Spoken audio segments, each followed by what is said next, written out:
Hi hello all welcome to Sunita Krishna channel. ఈరోజు మీకు నేను టేస్టీ చేపల పులుసు చూపించబోతున్నానండి. ఈ తీరులో చేసేటటువంటి చేపల పులుసు చాలా అంటే చాలా బాగుంటుంది. ఇక్కడ నేను చేపల పులుసు ప్రిపరేషన్ కోసం మట్టి పాత్రని తీసుకుంటున్నానండి. ఈ మట్టి పాత్రలో చేసే పులుసు అనేది చాలా బాగుంటుంది. ఇలా ఒకసారి ట్రై చేయండి. ఇక ప్రాసెస్ మొదలు పెట్టేద్దామా? మట్టి పాత్రని స్టవ్ మీద పెట్టుకొని 4 స్పూన్స్ ఆయిల్ వేద్దాము. ఆయిల్ వేడెక్కిన తర్వాత 2 పచ్చిమిర్చిని ఘాట్లు పెట్టేసి వేసేసుకుందాం. కొంచెం అంటే కొంచెం మెంతులను వేసుకుందాము. ఈ కొంచెం మెంతులు అనేది కర్రీకి చాలా టేస్ట్ ఇస్తుంది. 4 ఆనియన్స్ని మిక్సీ పెట్టుకొని ఆ పేస్ట్ని కూడా వేసేద్దాము. కొంచెం సాల్ట్ కూడా వేసేసుకుందాము. ముందుగా సాల్ట్ వేయటం వలన ఆనియన్ పేస్ట్ అనేది తొందరగా వేగుతుంది, అలానే అడుగు పట్టకుండా ఉంటుంది. ఆనియన్ పేస్ట్ అనేది చక్కగా వేగిపోయేంత వరకు ఇలా మధ్య మధ్యలో కలుపుతూ అడుగు పట్టకుండా లో టు మీడియం ఫ్లేమ్లో ఆనియన్ పేస్ట్ని వేపుకోవాలి. ఆనియన్ పేస్ట్ నుంచి ఆయిల్ సపరేట్ అవుతున్నట్టు కనిపిస్తుంది కదా, ఈ స్టేజ్లో 2 టమాటాలని మిక్సీ పెట్టుకొని వేసేసుకుందాం. టమాటో ప్యూరీ కూడా పచ్చివాసన పోయేంత వరకు వేపుకోవాలి. ఆనియన్ పేస్ట్ అలానే టమాటో ప్యూరీ ఇవన్నీ బాగా ఫ్రై అయినట్లయితేనే కర్రీ టేస్ట్ చాలా బాగుంటుంది. చూసారు కదా, గ్రేవీ నుంచి ఆయిల్ సపరేట్ అవుతుంది కదా, దీన్ని సిమ్లో పెట్టి వేగనిద్దాం. ఇప్పుడు మసాలా ప్రిపరేషన్ని చూద్దాం. ఫుల్ స్పూన్ గసగసాలు తీసుకున్నాను ఇక్కడ నేను. గసగసాలని ముందుగానే 15 మినిట్స్ వాటర్లో వేసి నానబెట్టి ఉంచుకోవాలి. అలానే 3 లవంగాలు, 3 యాలకులు, ఒక పులవ పువ్వులు హాఫ్ వేసేసుకుందాము. చిన్న ముక్క దాల్చిన చెక్క వేసుకుందాం. ఇందులోనే ఫుల్ స్పూన్ అల్లం వెల్లుల్లి పేస్ట్ యాడ్ చేసి మిక్సీ పెట్టేసుకుందాం. Onion paste and tomato puree వేగుతుంది కదా, అందులోని ఈ మసాలా పేస్ట్ను కూడా వేసేసుకుందాం. ఈ మసాలా కూడా పచ్చివాసన పోయేంత వరకు వేపుకోవాలి. ఫ్లేమ్ని సిమ్లో పెట్టుకొని నిదానంగానే వేపుకోవాలి, ఎందుకంటే కర్రీకి టేస్ట్ ఇచ్చేటటువంటిది ఈ మసాలాయే. కొంచెం అడుగు పట్టిన ఆ మసాలా ఫ్లేవర్ అనేది పోతుంది. కొంచెం పసుపు వేసేసుకుందాము. అలానే 1.5 స్పూన్ ధనియా జీరా పౌడర్ వేసేసుకుందాము. 2 స్పూన్స్ కారం వేస్తున్నాను నేను ఇక్కడ. మీ టేస్ట్కి సరిపడినట్లుగా మీరు కారాన్ని అడ్జస్ట్ చేసుకోండి. మనం వేసినటువంటి కారం, ధనియా జీరా పౌడర్ ఇవన్నీ కలిసే విధంగా చక్కగా కలిపేసుకుందాం. ఫ్లేమ్ని లో టు మీడియం అడ్జస్ట్ చేసుకుంటూ ఈ ఆయిల్ పైకి తేలే వరకు మనం వీటిని వేపుకోవాలి. చూసారు కదా, ఆయిల్ సపరేట్ అవుతున్నట్లుగా కనిపిస్తుంది కదా. ఫ్లేమ్ని ఫుల్ సిమ్లో పెట్టేసుకొని ముందుగా కడిగి శుభ్రం చేసి ఉంచినటువంటి చేప ముక్కల్ని ఇందులో వేసేసుకుందాం. ఇక్కడ నేను 1.5 kg ఫిష్ని తీసుకుంటున్నానండి. ఈ గ్రేవీని కడాయి అంతా సర్దుకొని చేప ముక్కల్ని అందులో అరేంజ్ చేసేద్దాం. ఇలా వేసుకోవడం వలన గ్రేవీ అనేది చేప ముక్కలకి బాగా పడుతుంది. చేప ముక్కలు కూడా కొంచెం ఫ్రై అవుతాయి.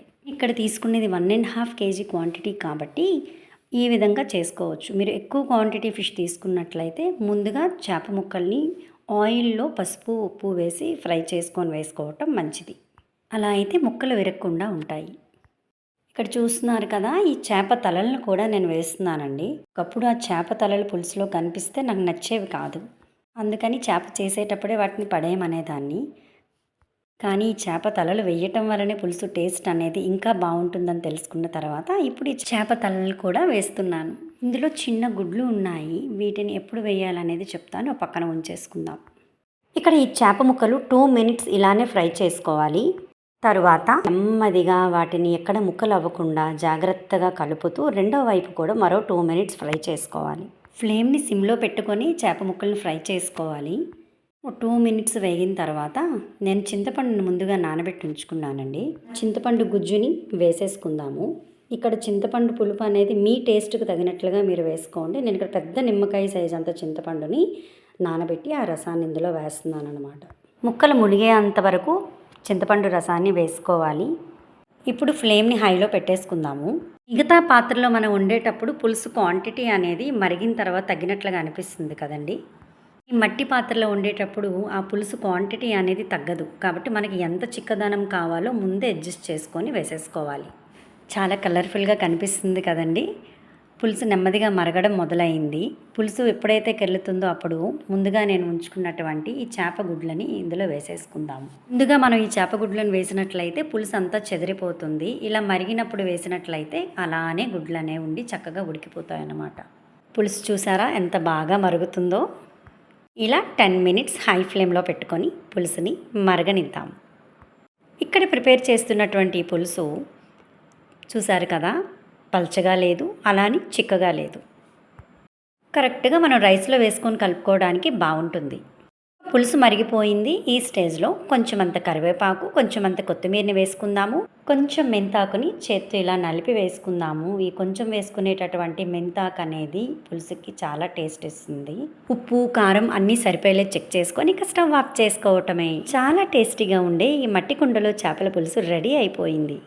ఈ చేపల పులుసుని 2-3 అవర్స్ అలానే విడిచిపెట్టేసినట్లయితే ఆ పులుసు టేస్ట్ అనేది ఇంకా బాగుంటుంది. మట్టి పాత్రలో చేసే ఏ వంటకమైనా సరే చాలా రుచిగా ఉంటుంది. ఆరోగ్యానికి కూడా చాలా మంచిది. నేను చిన్నప్పుడు మా అమ్మమ్మ, నాన్నమ్మ వాళ్ళు మట్టి పాత్రలో ఉండేవాళ్ళండి. చాలా రుచిగా ఉండేవాళ్ళు ఏం చేసినా. మనం కూడా ఎందుకు ట్రై చేయకూడదని చెప్పి నేను ఈరోజు మట్టి పాత్రలోనే మీకు చేపల పులుసుని తయారు చేసి చూపించాను. మరెందుకు ఆలస్యం? మీరు కూడా ఒకసారి ట్రై చేయండి. ఈ విధంగా ఖచ్చితంగా మళ్ళీ మళ్ళీ ఇలానే చేసుకుంటారు. ఇలాంటి మంచి వీడియోస్ కోసం సునీత కృష్ణ ఛానల్ని లైక్ చేయండి, షేర్ చేయండి, సబ్స్క్రైబ్ చేసుకోండి.